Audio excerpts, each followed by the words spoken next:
சொல்லு. இது பேர் துத்தி இலை.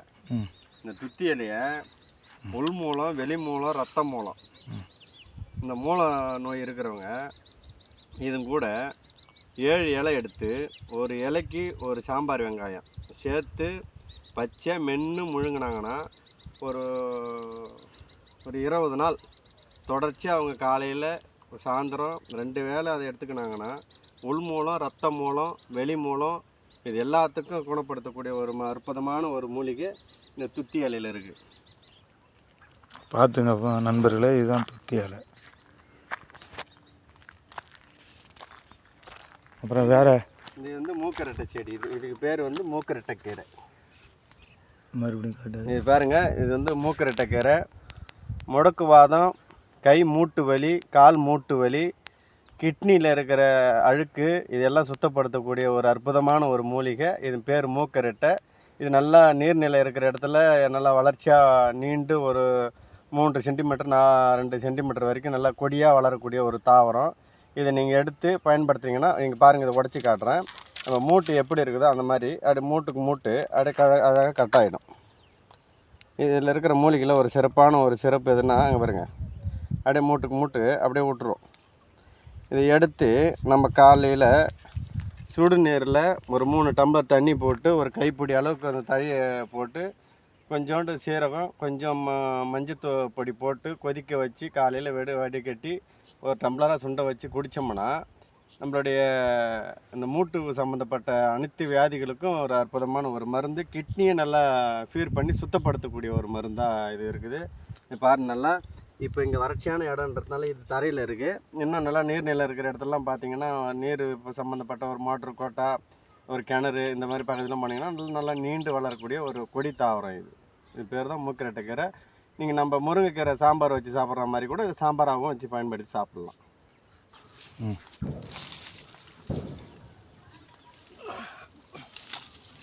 இது பாருங்கள், இது பேர் வந்து முடக்கரத்தான் கீரை செடி. இதை நம்ம கிராமத்தில் முடக்கத்தான்னு சொல்லிட்டு ஷார்ட் நேம் சொல்லுவாங்க. ஒவ்வொரு ஏரியாவுக்கும் ஒரு பேர் இருக்குது. இதில் வந்து முடக்கத்தான் கீரைன்னு சொல்லுவாங்க. இதை இங்கே பாருங்கள், நம்ம கையை இப்படி நல்லா பரப்பி வச்சுருந்தோம்னா எப்படி இருக்குமோ அந்த மாதிரி நல்லா இருக்கும். எப்படின்னா, நான் உங்களுக்கு பாதுகாப்பாக இருக்க நான் தயாராக இருக்கிறேன் என்று சொல்கிற விதமாக இது இருக்கும். இதை நீங்கள் எடுத்து கொஞ்சமாக எண்ணெய் விட்டு வதக்கி அரைச்சி நீங்கள் தோசை மாவில் போட்டு தோசை சுட்டு சாப்பிட்டீங்கன்னாக்கா நம்முடைய உடம்புல இருக்கிற வாத நோய், பித்தம், இல்லை வாயு தொந்தரவு இருக்குது, மூட்டுலாம் வலி எடுக்குது, கை கால் வலி இருக்குது என்றதுக்கெல்லாம் வந்து ஒரு அற்புதமான ஒரு மூலிகை.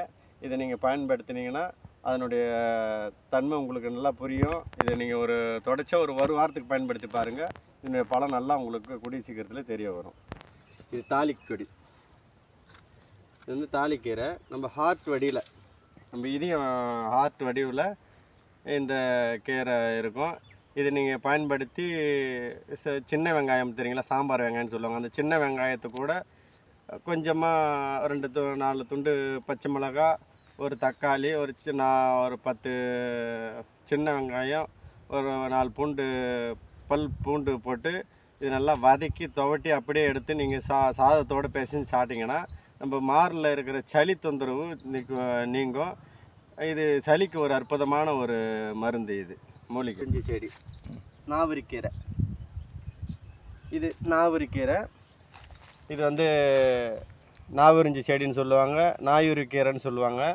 இந்த கீரையை நம்ம உணவில் நம்ம பயன்படுத்தும் போது நம்ம வயிற்றில் இருக்கிற செரிமான கோளாறை வந்து போக்கக்கூடிய ஒரு அற்புதமான ஒரு மூலிகை.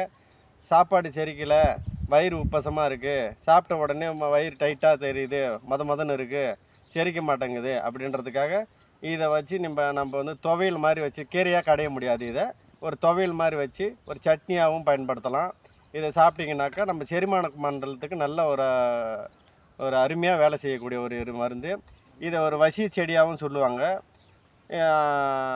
ஆன்மீகத்தில் எடுத்துகிட்டு போனீங்கன்னாக்கா ஒரு சித்த மருத்துவத்தில் இது ஒரு மூலிகையாக பயன்படுத்துகிறாங்க. இது வசிய மருந்தாகவும் பயன்படுது.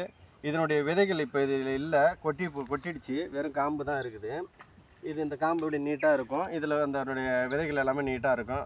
அந்த காலத்தில் பார்த்திங்கன்னா இப்போ தவம் இருக்கிறாங்க, காட்டில் வந்து முனிவர்கள் எல்லாம் வந்து தவத்தில் இருக்கிறாங்க, சாப்பிடாமல் இருக்கிறாங்க, ஒரு மண்டலம் தவம் இருக்கிறாங்க அப்படின்னு சொன்னாங்கனாக்கா இதனுடைய விதைகளை உருவி இதுலேருந்து அரிசி எடுப்பாங்க. இந்த அரிசி ஒரு ஒரு ஒரு ஒரு கொஞ்சம் அளவுக்கு எடுத்து அந்த அரிசியை நல்லா கையில் வச்சு அழித்து அந்த வாயில் கொட்டி முழுங்கிட்டு ஒரு டம்ளர் தண்ணி குடிச்சிட்டாங்கனாக்கா ஒரு 3 நாளைக்கு சாப்பிடவே வேண்டாம்.